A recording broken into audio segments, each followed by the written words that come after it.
Shut up and sit down.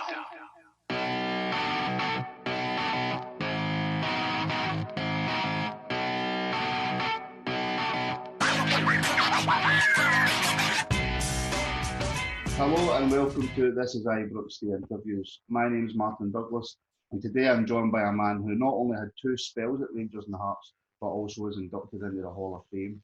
He also had 27 caps for Scotland and is now a director for global sports recruitment. Dave McPherson. Dave, how are you? Very well, thank you. Thank you for having me on the show. No worries, no worries. How are you coping, and how's GSR coping with COVID-19 and stuff like that? I think anybody that's used to be sort of being outdoors majority of their life, training and exercising, then it has proven to be a little bit difficult. But the fact we can go out and exercise and the weather's not been too bad, then I think at the moment it's bearing up well. If it goes on for another 6 to 8 weeks, then I don't know how we're all going to cope. But the company is, we sort of changed things a little bit. We were doing assessments as in face-to-face with different potential athletes, student athletes. Now we're trying to do it a little bit more online, and it takes away the sort of contact issue and obviously the social distancing. So that's proven to be quite successful so far. And we can do that with anybody throughout the world. It doesn't have to be on your doorstep. So it's proven to be a little bit more successful than we thought. Well, you're talking there about people that are used to exercising outside. I haven't exercised, I don't think, for about 25 years, so it's not affecting me that much. You'll be enjoying the lockdown then? Well, until my 5-year-old daughter is at me every 5 minutes, it's not bad. I thought we would just go back and start a wee bit about your early life. What was life like for a young Dave McPherson growing up? Well, I was born and brought up, not sort of born in Paisley, but brought up in Pollock, which is literally 10 minutes from Ibrox. So my sort of youthful days were playing for a team called Pollock United. And there's 2 sort of famous players that played alongside me at the time. One was Billy Davis, who was at Rangers as a youngster, and my centre back companion was none other than Tommy Sheridan. So we had a really good side growing up, and we're quite successful throughout the ranks of youth football throughout the west coast of Scotland. So it was great, really enjoyed it. I tended to concentrate more on my football than my academic side. It's probably one of the reasons I get involved in a sort of scholarship recruitment, because I realise post-career how important it is to have a sort of education as well as a sporting background. So growing up that close to Ibrox then, and obviously growing up a Rangers man, did you have a season ticket when you were younger or anything like that?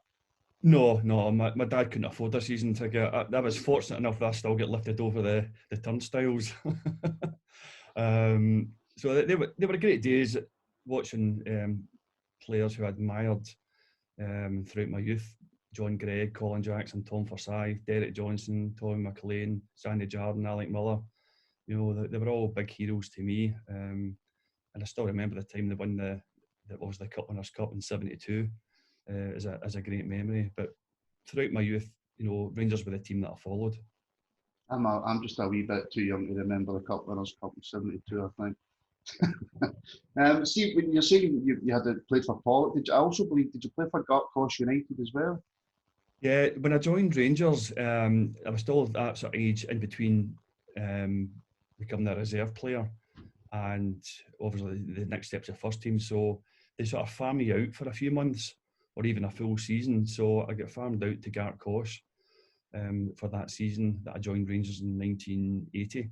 And I played alongside really good players there as well. Pat Nevin, Tommy McQueen, you know, some really good players there as well. So I was always sort of in and about really good young youth players, and we had a great time, and everybody back in the day just wanted to turn professional for the club that they supported.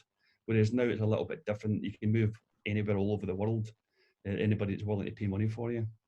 Well, that's strange. I don't think you would get Rangers loaning players out to Gartcosh United anymore. That's how times have changed. Yeah, exactly. But back in the day, you had majority of players were from in and around Scotland. Mm-hmm. Whereas now you're getting youth players from all over the world. Rangers can take their pick from, like, their a connection in India. They can get players from Australia, New Zealand, anywhere in the world. So it's changed times. So, like you say, you started with Rangers in 1980. I believe you were only 16. Yeah. Who was it that scouted you and brought you to the club? I can't remember off the top of my head who scouted me. It was lots of scouts used to come to the matches at Port United, and the fact that Billy Davies had already signed a schoolboy form, and they were coming along to watch him, and they must have spotted me, and they asked me to come along when I was 14 to training on a Tuesday night and a Thursday night at Ibrox, and that was the sort of first time I met John Gregg. He walked in sort of the gymnasium at the time, inside Ibrox, and that was a great occasion for me as a Rangers fan to meet one of your heroes when you're 14. How that youth team you're talking about, like Billy Davies and that, was there many that went like yourself from the youth to the first team? Dougie Robertson played in the first team, Gordon Dalziel, to name a few. And I remember like Gordon Ramsay was there at the time as well, but I don't think he actually made it into. He chose another path. He's done not too bad for himself. I think he pretends that he played for the first team. So, kind of after you get brought into the first team at actually quite a young age. I think was it 1982 you were brought into the first team? Yeah. How daunting was that then? Because you would have been only 18 then, coming into a dressing room. In fact, I was 17. I didn't see it as being daunting. I think I trained really hard between that 16, joining Rangers, your full time training morning and afternoon. I wanted to make a go at it, so I worked, as hard as I possibly could to improve my game and improve my fitness. It's not like now that there's a lot more sports science involved, and rest is every bit as important as how hard you train. Back in the day, it was how fast can you run, how hard can you run until you fall down. So I worked as hard as I possibly could, so I was quite lucky to make that breakthrough. And Rangers were going through a sort of transitional team, where a lot of the older players like Alec McDonald, Alec Miller, Tom Forsyth were coming towards the end of their career. I benefited from that because these were the guys I was playing reserve team football with. So, I mean, to play alongside these experienced players, it brought you on leaps and bounds. And that was why I had such a rapid progress. And you don't see that as much nowadays. Well, actually, just on that then, you're talking about reserve team football. Where do you stand on the reserve team to like the under-21 stuff? Because obviously nowadays it's just under-21 leagues, I think, and you can have one or two in the first team in it. Yeah, I've never been a big fan of it, to be honest. I think youth football, I'm all for it. There was nothing wrong with the way I get brought up and get brought into the first team. It's quite a tough route. Certainly the coaching's better nowadays. There's a lot more coaches involved, but there's a lot more that can be done. I think it was invaluable for me to play alongside experienced players, not just one or two, but majority of the team, maybe 8 or 9 were experienced. But not the fact you're playing alongside experienced players, you're also playing against experienced players. And that is one aspect that I don't think you see at youth level. You're playing against players of your own age, and I don't think players learn from their mistakes the way I did when I played or played against players. You make a mistake in a reserve team when you're playing for Rangers when you're 17, 16, the experienced players certainly let you know about it. But they would talk to you after the match, and then you would pick up different tips and different ways of how you would handle it the next time. Well, actually, just when I was researching for the interview, I didn't realise just how many goals you scored. So were you like a striker trapped in a defender's body? It's funny because when I played in the youth football, I didn't really score any goals at all. It wasn't until I turned pro I thought the ball just seemed to keep landing at my feet. I've got a really good goal scoring record for a centre back. It's roughly one goal in every 10 games, which is probably a lot better than some of the strikers going about these days. I just thought I think with my height, at corner kicks, set pieces, I was more of a threat. But again, it goes back to how hard you work in training. Because you're a centre back, it doesn't mean you can't work at other aspects of your game, as in finishing. So I used to watch Derek Johnson come back in the afternoon, and he used to get crosses thrown in from the right-hand side and the left-hand side. And he was an unbelievable finisher. It was the head, touch, shot, left foot, right foot. So I used to watch him, and I thought, I want to try that as well. So all of a sudden, the more you work at something, the better you become at it. So I ended up becoming not a bad finisher as well. And I think that proves with my goal scoring record as well. Because I think you were the first Rangers player to score 4 goals in Europe. I was. It's In probably the one game, obviously.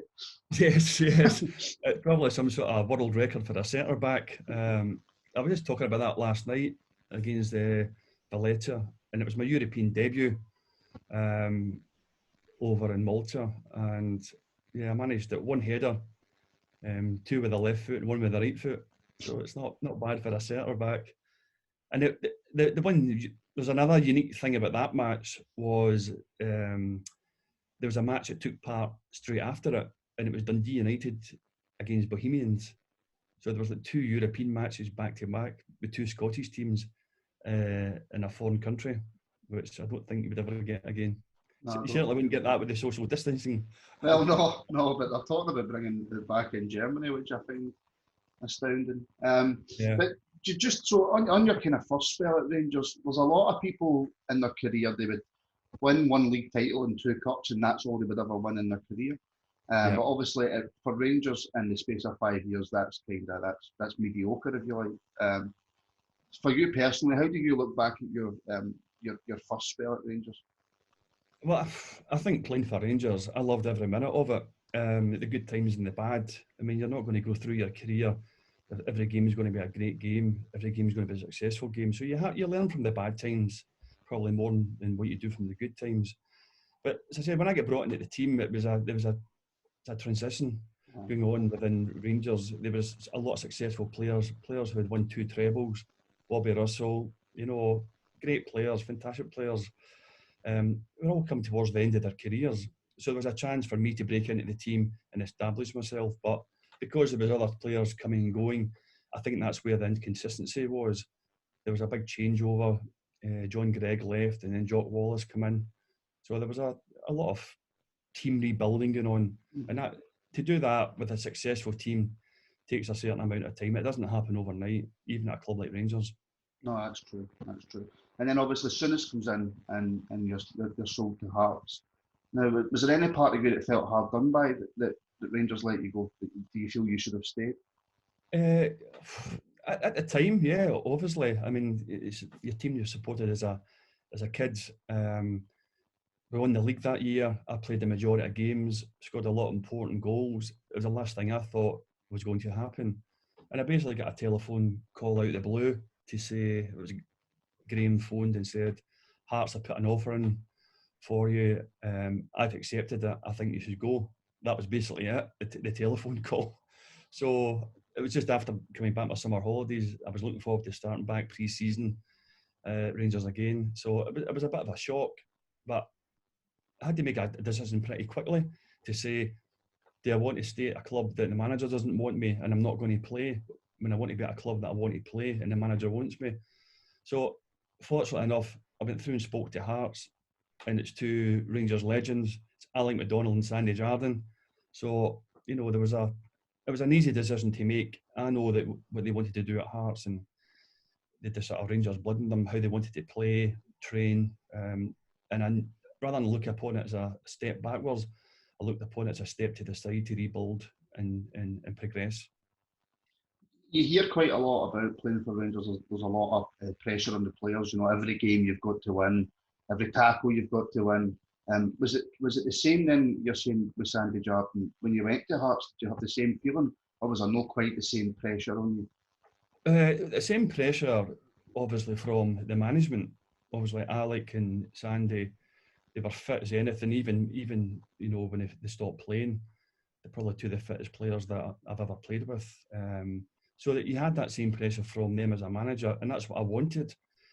Regarding playing for Hearts as a team, they hadn't been as successful as Rangers had been or were. So you've not really got that expectation from the fans. Whereas I play at Ibrox, you make a bad pass, everybody's down on you. Make a great pass, that's expected. Whereas at Hearts, it was slightly different. So you could relax a little bit more. And, in my first season there, I don't know, I think I started off really slowly because it was a different environment for me, but I soon picked up the speed and really enjoyed it. Really enjoyed my time there. Obviously, during your time at Hearts as well, you played in the 1990 World Cup for Scotland. What's it like just playing in a World Cup, the build-ups, the group games? Is it a totally different feeling playing for your country to what it is playing for a club? Absolutely. I kind of I look upon it like it's a European match. I think playing in the Premier League, you're playing each other 4 times a season, if not more, regarding cup ties. It becomes a little bit sterile, a bit boring. Every player knows each other. So when you get that break for a European match, then it's something every player looks forward to. And even the fans. I know the fans look forward to a European match to get away from the boringness of the Premier League. So the international matches were great. You're playing with players who are with other clubs. You're picking up different ideas from them, how they play. And again, you're playing against top international quality players quite a lot of the time. So you're wanting to test yourself against them. So playing in a World Cup and the build up to a World Cup was phenomenal. That's one of the highlights of my career. I've only got vague memories of the 1998 World Cup, and it's weird to think that's the last World Cup we've been at. Yeah. Now you've got 27 caps for Scotland now. For me personally, if I got 1 cap for Scotland, I would be delighted. But do you feel you should have maybe got more caps, or do you feel that 27 is just about right? No, I think I should have got more. I think at the time that was coming towards the end of my international career, I picked up a couple of niggling injuries. I played a lot of football. I started quite young, and from the 1989, 90, 91, 92, the European Championships, I basically played 5 seasons without a break. Mm-hmm. I think nowadays with sports science, I spoke about earlier, there's a lot more into recovery. Even if you're picking up niggling injuries, you're out for 2 or 3 weeks. Back in the day, early on in my Rangers career, I remember playing my dislocated shoulder. I remember phoning up Jock Wallace. I had to get my mum to phone up Jock Wallace when I had the flu. I had tonsillitis, and Jock said, "I'm sending a taxi for him. Get him in." So he sent a taxi to my house in Pollock. I had to go to Ibrox, and he gave me a whiskey before the start of the match. I drank this whiskey, went out and played. Then he sent me a taxi back home. So, I don't think you would get away with that nowadays. But yeah, I'd played a lot of football, so I was picking up niggling injuries, and I think that affected me, obviously, playing international matches as well, because I had to rest as much as possible. Your body's telling you to slow down a little bit. I think the last person to drink a whiskey at Ibrox during the game was Gaza. I don't think it's ever been done since. So you returned to Rangers in '92 under Walter Smith. Was it a kind of easy decision? Did you feel like you had maybe a wee bit unfinished business at Rangers? Yeah, I mean, going back to Rangers was never going to be a difficult decision to make. In that time, it was pre-Bosman. Mm-hmm. So I know that Tottenham put an offer in, Southampton put an offer in, Dortmund and Seville wanted to sign me as well. But they wanted me to come towards the end of my contract and obviously be a free player and then just walk and sign for a club. Whereas Rangers put an offer in at 1.4 million, I think it was. So Hearts accepted that, and that made the decision for me as well. That I was happy to go back. I think it was at 1.2, 1.3 plus Alan McLaren, I think, as well. That was coming back the other way. Oh, was that going back the other way? I see, I'm getting too ahead of myself. Just quickly, because I'll probably forget to ask you, because one of my colleagues asked me to get your opinion on Alan McLaren and just how good do you think he could have became if it wasn't maybe the injuries and stuff? Yeah, I mean, I played with Alan at Hearts in Scotland. He was a great player, potentially, one of the best defenders in Scotland. So it's very unfortunate, the injuries he had. I think he had it when he was younger as well, so it was always going to come back up and affect him. So, yeah, I feel sorry for him because he should have played a lot longer at Rangers and for Scotland. See, I've asked it now, so I won't forget. So obviously that's not a bad time to return to Rangers 92-93 season, and I think a lot of Rangers supporters of a certain vintage would say that's quite possibly one of the best teams and one of the best seasons we had. Yeah, I mean, it was an unbelievable season. Starting off with obviously the Champions League qualifiers, and there was a great team spirit within the dressing room. Every player got on well with each other. You know, even in our sort of nights out, everybody got on well. If we went a goal behind, every player had the belief we were going to come back and win the match. There was that belief that we could go through the season unbeaten if that was the case. It was I think one of the best, but definitely one of the best seasons in my career. Was there a kind of feeling amongst the players, and you've probably been asked this 1,000 times, at the end of that European campaign, was there any kind of feeling that Marseille had done what they'd done? Was there any urge? What's the best way to put it without? Cheated. Aye, was there? Aye, there you go. I couldn't think. There you go. Was I think at the time when we were out, I think we drew against nothing each at Ibrox. So we basically that knocked us out. So we didn't realise that the sort of what Marseille were up to at the time, but subsequently when we found out what had been going on, then I think a lot of the players felt a little bit hard done by, because certainly we were good enough to win the Champions League that year. I feel with the team we had, if we managed to stay injury free, we certainly we given a good shot to actually win the Champions League that year as well as the treble. Aye, because if you look at obviously the qualifying campaign, we beat Leeds, we put a good account of ourselves against Marseille. And do you think among the players they would have felt confident going to play that Milan team? Absolutely. I mean, not saying we would have beaten them, but certainly I think the team spirit we had, the quality players we had throughout the team, everybody helped each other. And a goalkeeper, Andy Gorham, who, you know, you could rely on if any of the defenders made a mistake to pull you out of trouble. Defensively, we're great. Midfield, very creative. Walter could change that about a little bit between defensive players and attacking midfield players. Up front with McCoist and Haitley, you know, fantastic partnership. And the goals he scored down at Leeds United proved that. Yeah, I definitely feel that we could have went on to win it. Then obviously the following season we get a double. You play something like 37 games and like 57 games, so you're still playing a lot of games. Yeah. But was there a feeling in that season that Rangers were starting to spend a lot of money and bring in quite a lot of international players? Sorry, I missed that question there. Oh, sorry. I was just saying in the 93-94 season, you played the majority of the games again. I think you were actually in the top 10 players for games. But was there a feeling in that season that Rangers were starting to spend quite a lot of money and bringing in a lot of international players and stuff like that? Yeah, I think, you know, obviously, even now, I think the Champions League is where Rangers want to be. Again, you can play in the Premier League 4 times a season. It's running its course for me, and it has done probably 10, 15 years ago. It needs to be changed. So everybody looks forward to the European nights, and I know the supporters do. They're big occasions, and that's where players, if you're an international player coming to Rangers, that's where you want to play. No disrespect to the lower teams in the league, but these players don't want to play there. They want to play in the big matches. And again, Rangers deserve to be in the big leagues, in the big competitions, played against the best opposition, and that's what Rangers fans deserve.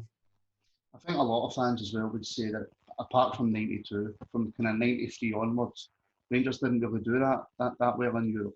Under Walter, I think that was a big thing for Rangers fans as well, especially that 93 season against Levski Sofia.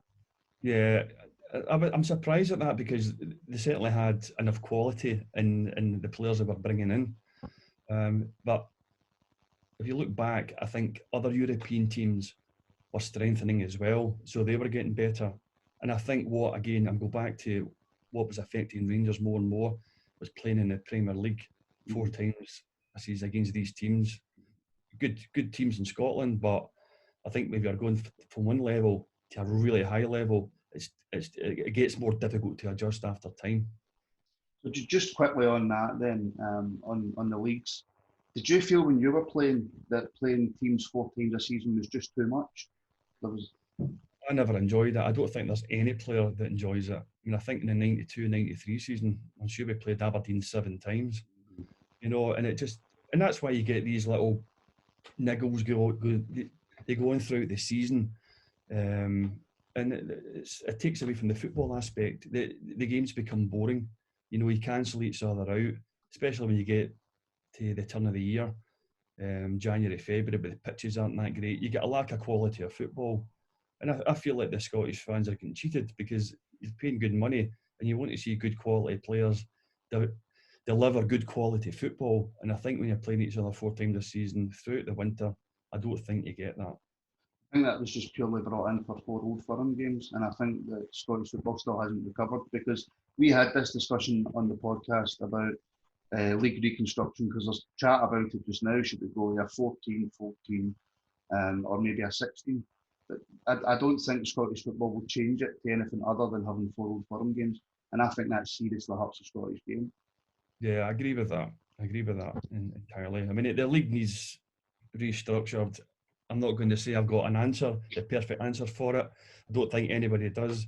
But, you know, I would even look at changing when we play, you know, make it more summer football rather than through the winter.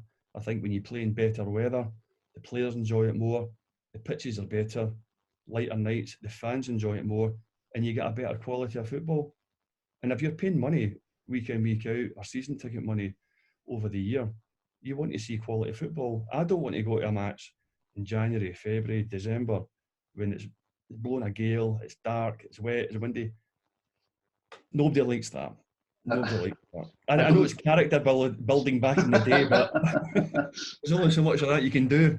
I don't think any Rangers fan wants to watch Rangers in January after the last 2 seasons. Yeah, true. So overall, then, how do you look at your time at Rangers? Because obviously you got inducted into the Rangers Hall of Fame, and there's not many people that can actually say that. So that must have been a big deal for you as well. Absolutely.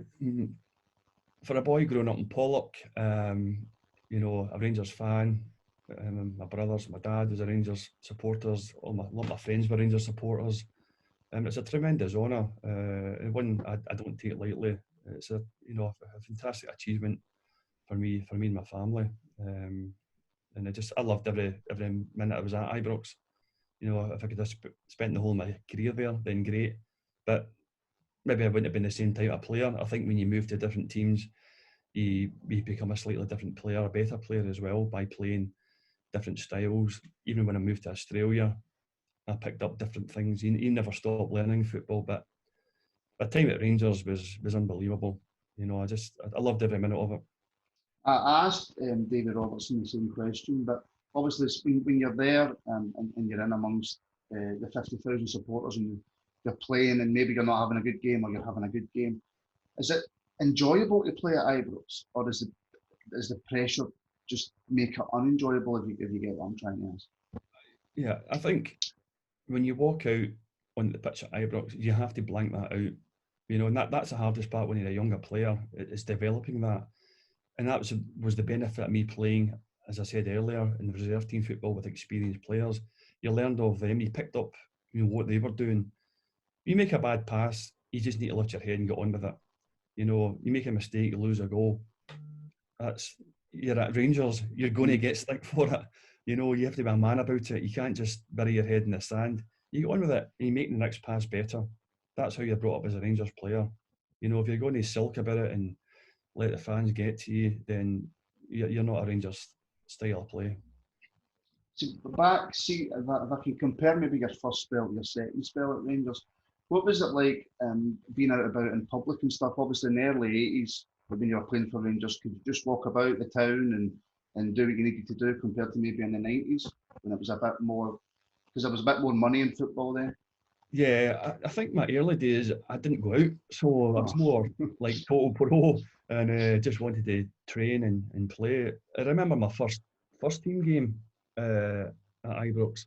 It was a midweek match, and I got the bus back home to Pollock, and I was sitting up the back of the bus upstairs, and I had my Rangers blazer on, and there was 2 Rangers fans got on, and they sat in front of me and were talking, and one of them says, "I think that big McPherson looks not a bad player."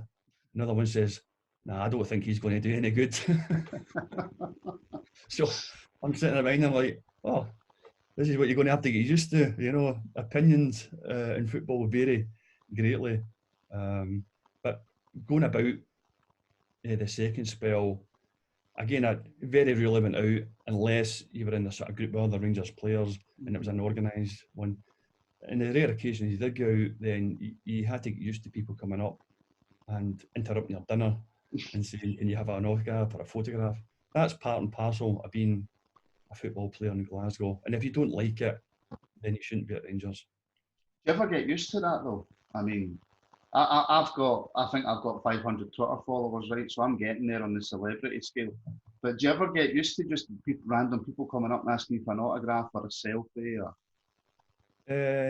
I don't think, I never really ever get used to it. I think you just become accustomed to it when you're playing at that level. I'm just quite a quiet guy. I like to keep myself to myself. But when you're 6'5", my height, and you're walking about Glasgow, I think you're easily identifiable. I couldn't really hide in a corner. See, I'm lucky. I'm 5'7", so it's, Oh, well. I can stay in the shadows. So you then obviously you move back to your second spell at Hearts, and you actually helped Hearts win their first trophy in 36 years. So how did you enjoy your kind of second spell back at Hearts? And did you feel your kind of career was winding down by then? Yeah, I did. I wanted to go back. Well, I didn't want to go back, but I went back because Hearts, there was a place I knew the supporters, got on really well with the supporters. Again, the team, I felt as if I had some unfinished business there. Well, I was unlucky in my first spell. We sort of nearly won a Scottish football. We should have won something, but we didn't. So going back the second time, I wanted to finish off in a high there and hopefully win something, be it the League Cup, League or Scottish Cup. And it just happened to be against Rangers. It did, but the good thing was it was at Celtic Park. For me, that makes it worse. So obviously, and again, you get inducted into the Hearts Hall of Fame as well. So I don't know many players in Scotland that have been inducted into two separate teams' Hall of Fames. No, I mean, I've got a very unique career. I think I played a lot of football throughout my career. I've been 10 years at Hearts and 10 years at Rangers, 2 different spells at each club. It's unique, and you'll never get that nowadays. Players are signing 1 year, 2 year contracts. There was a bit more loyalty back in the day that if you were at a club, you wanted to stay there. I can understand it now because football's a short career and players need to make as much money as possible. So that's why there's a lot more movement. But it's a fantastic, career to look back on, and the Hall of Fame for both clubs is something I need to pinch myself about now and again whenever I try and think about it. Does that just mean that you're the man to come and see for a ticket for both teams then? Yeah, just give me a call. So obviously then you finished at Hearts and you went over to Australia and you came back over to Morton. You had a short spell as kind of player manager at Morton. Yeah. Coming towards the end of your career, did you have anything set up? Did you know what you wanted to do when you finished playing football? I did. I mean, I obviously wanted to get into coaching, and the environment and I'm in now, the sort of the college recruitment was something I was looking back in the day that I wanted to do. I'd known quite a few players that had done it. Davy Weir obviously did it, and very successfully. Went over to get his degree and come back and turn pro. So I've got two of my brothers are quite academic and quite bright, whereas I was fortunate enough to turn pro at 16. But I wish I went down the academic route as well. But it wasn't an option for me back in the day. But if it was an option, it was certainly one that I would have looked at. Because I think nowadays, if you think about the amount of players that are getting released from academies at a young age, they've nothing to really support them. And I look at coming towards the end of my career, it hits you overnight. I went to Australia. I wanted to play another 2 seasons in Australia, but the club I played for went sort of bust. It was more like a franchise situation in Australia, a bit like America. So if somebody pulls out, whoever funds it pulls out, then the club go to the wall. So I basically had to come back to Scotland at the last minute, and then the Morton thing came up, and again that didn't work out. So it hits a lot of players really quickly, and you don't really, there's nothing that can prepare you for it. Have you got any aspirations of being a manager in the future, or are you quite settled at GSR? Do you see yourself doing that now long term? No, I wouldn't. I don't see myself being in management. Coaching aspect, I still do that through the assessments we do throughout the world. So I love that. I mean, that was part of the game. I think you're giving something back to football by doing that when you're talking to young boys and girls about, their technique, fitness, again, education as well, what it takes to become a pro player, trying to balance that route between being a pro and getting your degree. It's advice I love giving to young boys and girls. So that's the enjoyable part. But the management side, I'd probably stay clear of. Well, we can come on just quickly, because I want to talk about GSR, because I was, like I said, I was researching this and I got it completely wrong. So if I could just quickly ask you a wee bit about the SPFL and everything that's happening now. Obviously, from the outside looking in, how do you see what's going on in Scotland right now? Because obviously you work with people in Australia and America, and how does that look, do you think, to the outside world? I don't think it looks very good to the rest of the world how Scottish football has behaved. I'm not going to say I've got the right answer, but I think this has been happening for years. I don't know, at the moment, I don't know who's right and who's wrong, but they're certainly making decisions based on, self-interest. Mm-hmm. And I don't think that's right. Everybody needs to look for the greater benefit of the game and where football goes from here in Scotland, if it ever comes back. I think a lot of clubs could go to the wall if this COVID-19 thing isn't sorted out sooner rather than later. So I think there has to be a lot more changes in football and try and get more football-minded people on board to try and take the game forward to where it was before, when Scottish teams were successful in Europe.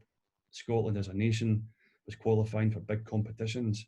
It's a downward spiral that we're going on, and we have been going on for years, and that has to stop. And again, I think with the self-interest with a lot of the clubs, they should take a good look at themselves and think of the greater good of the game. I think there's been, especially in my lifetime, there's been a great divide between a lot of the clubs in Scotland. And I think one of the biggest problems is that the SPFL, as a members organisation, is run by the clubs. So I don't see where clubs are going to come together and help each other when there's been this, I don't want to say hatred because it's very strong, but there's been a clear divide between a number of clubs. So how can we possibly come together and fix that? I think that's the biggest problem. I think that's got to change. They have to get the right people at the right level, at board level, to make the right decisions for the greater good of the game. I'm not saying that everybody's wrong, everybody's bad, it's on SPL, but I just don't think it works. And I don't think it has worked for years. And even pre-SPFL, I didn't think it worked. I think we were lucky back in the day that when we did qualify these big competitions, other nations were behind us. Now a lot of these nations have caught up and probably overtaken us, and that's what I'd be looking at. But I'd be going further back to see where we were then and why we haven't progressed as a nation regarding youth football, international football, even the European situation, and where we can go from here. Try and take a new leaf out of the book. Well, I think with Rangers going down the leagues in 2012, I don't think that helped with your advertisements and stuff, because we never had any advertisement for the leagues for 2 or 3 years. And I think one of the biggest problems is people are saying, well, this SPFL board isn't courageous enough to go out and grab a Ladbrokes or whoever and try and get the advertisement revenue that we need, because you only have to look down south. And we can't compare ourselves to England, because obviously England are much bigger. But I think there's a lot of Rangers fans that just feel that the SPFL only benefits certain people, and they don't feel as if that's ever going to change. Yeah. For me, I would have looked at a British league. I know we did do. I think that would have been to the benefit of Scottish football if we get involved, even if it was down at a lower level, say Division 1 to start off at. And certainly your Rangers and Celtic teams would have progressed up the leagues to eventually the Premier League, because it would have given them more money to spend. And in turn, that would enhance our Scottish game. Then you would have teams maybe it depends who stays in Scotland, winning the Premier League in Scotland and qualifying for European competition. Surely we've got enough brains in this country to come together and be able to work something out and take away the self-interest. Well, obviously, somebody who's played in the game, one of my colleagues says to me during one of the pods we've done that he feels that there's too many professional clubs in Scotland for the size of country that we've got. Do you agree with that as somebody who's obviously, you've been down at Morton, you've been at Hearts and Rangers? Yeah, I mean, a lot of the clubs are struggling financially and they're not at the full-time level. And certainly, again, back in the day, there was enough clubs that managed to survive by having part-time football and their players having part-time jobs or even full-time jobs. I don't think there's anything wrong with that. To make every team professional is not financially viable, in my mind. Okay, so we'll just quickly move on to Rangers just now. And what do you make of the job that Steven Gerrard's done since he came into the club? Because obviously 2012, down the leagues, we're nowhere, we're coming back up the leagues, there's no infrastructure, no nothing. So what do you make of the job that Gerrard's done since he came into the club? I think Steven's done a great job at Rangers. He's managed to galvanise a lot of the supporters to get behind the team. My worry is obviously not winning the league, because I think every Rangers fan wants to win the league. And we're coming up a little bit short. Now, I don't know what goes on behind regarding the dressing room and players and all that, but there's one or two aspects that I think players need to look at themselves regarding discipline and,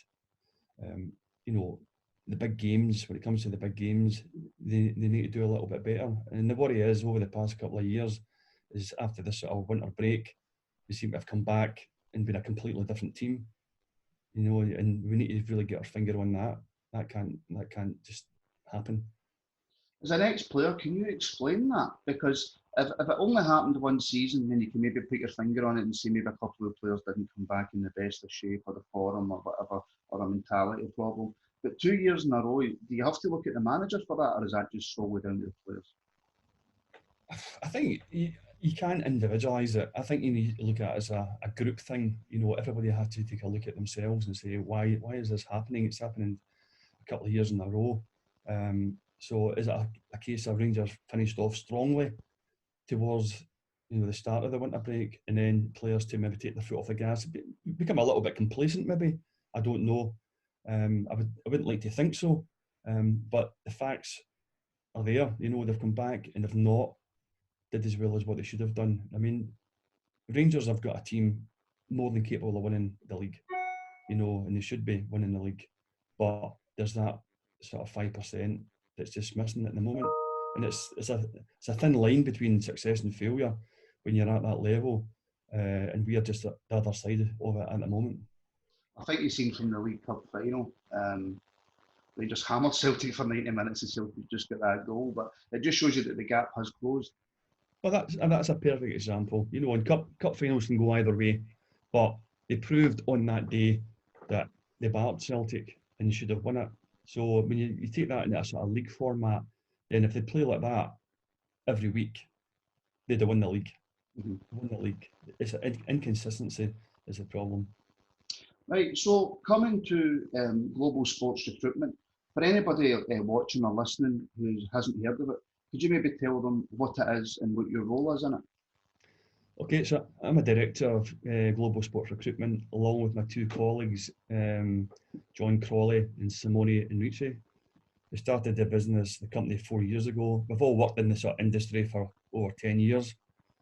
John went out on a scholarship to New York and then transferred on to Las Vegas, University of Las Vegas. Simone went to Tennessee and on a scholarship, a football scholarship. So basically we recruit student athletes for international scholarships to US colleges. So we usually try and get them as early as possible on board our company from 15 onwards, and then we tend to go out over to the US when they're 18. So when we get them on board when they're 15, 16, it means we can sort of advise them on their academic side, as well as working hard at their football or basketball or baseball, whatever sport they take part in. But the important aspect is their academics. If you get somebody that's 18, they've been out of school for 2 years, you're going to have limited options. If I can meet a 15-year-old boy and girl, and you're saying to them, look, the better grades you get, the better scholarship you're going to get before you go to America. So that feeds in well with mums and dads. When you think a lot of the players at academies, they're all going to get told they're going to be the next best thing as a professional player. This is a sort of fallback route. This is an option for them, that mums and dads will like the fact that they're sticking in at school and working hard at their education, because there's going to be something else. If the facts speak for itself, probably 95% of players at academies, youth clubs, will get released when they're 18, 19. So this is a sort of fallback route for them. So whereabouts do you kind of recruit from? Is it just Scotland, or is it around the world? Scotland's actually our smallest market. We work all over the world. What I find is in Scotland, a lot of the players, younger players, tend to just want to stay at home now. Whereas back in my day, if I get an option to go abroad, I mean, Ajax tried to sign me when I was 16, but I'd already signed for Rangers. I would have went to Holland in a minute, a team like Ajax. So Scotland's a small market for us. It's Ireland, England, a lot of business in Spain, Madrid, Andalusia, Dubai, Middle East, Korea, Australia, New Zealand. So we do a lot of travelling. Obviously not in the moment. So where are you mainly based? Do you still live in Scotland, or are you living abroad? No, I'm based in Edinburgh, but we do a lot of travelling, as I said. So it's usually 2 weeks. There's a lot of travelling, and then the next 2 weeks we're sort of doing a bit of paperwork and catching up on different things. So what gave you the idea to kind of start GSR then? Well, again, my two colleagues, John and Simone, went over, and obviously I spoke to Davy Weir about it, and I was thinking back to my early days about having that option. That option wasn't there for me when I was 16. If it was, I would certainly, I would have looked at it. And then subsequently, there's that many players, young boys and girls, getting released from, more so girls now, because girls football's really grown. And there's a massive interest in America to get international girls over there. But going back to the boys, the majority of boys are getting released from academies and have nothing to fall back into. Is either going into part-time football, the part-time work, which is fine if that's what they want to do. But the chance to go to America for 4 years and get a degree and get a lot of it paid by the US college or university, you're meeting international students, you're mingling with international baseball players, basketball players, tennis players, boys and girls from all over the world. What an environment to get brought up in and to earn your degree in and to play full-time sport. It's a no-brainer. So what's the kind of qualifications you need to maybe get started with yourselves? Is it just a case of, do you go around at different schools, or do people need to apply? We do, well, at the moment, obviously, we're doing online assessments, so people can find the details on www.globalsportsrecruitment.com, and there's online assessment forms and online drills that you can do and send video footage in and send in an online CV. But when we are travelling, we're sort of advertising through Facebook and Instagram and different other mediums, and we'll have different clients, potential clients, turn up at different areas in London, Spain, Madrid, Malaga, for instance, different schools. We'll do assessments at, and we'll do just different drills, but basketball, football, or whatever sport it is we're doing at that time. Are you looking for any personal assistants to come with you to travel to all these countries? I get asked that question quite a lot. So what kind of, how wide a variety of sports is it? Is it just any sport really? Is it? Well, it's any sport that the American colleges will offer scholarships for. It varies between, we do a lot of football or soccer, as they call it, obviously, because that's where the majority of money they're spending. They want international students for soccer, be it boys or girls. Basketball's a big one as well. Tennis is a bit more individual, so we won't do a lot of tennis, we won't do a lot of golf. Team sports is the main one, like soccer, rugby, baseball, basketball, American football, field hockey, things like that. So what are these facilities like in America, these colleges?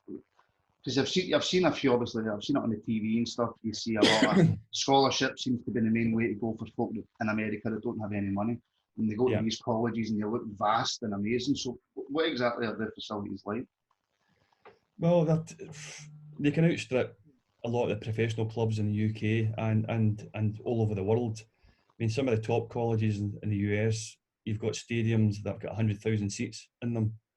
You know, it's second to none. They might have 5 to 10,000 people on campus at the sort of bigger ones, or then the sort of lower level junior college.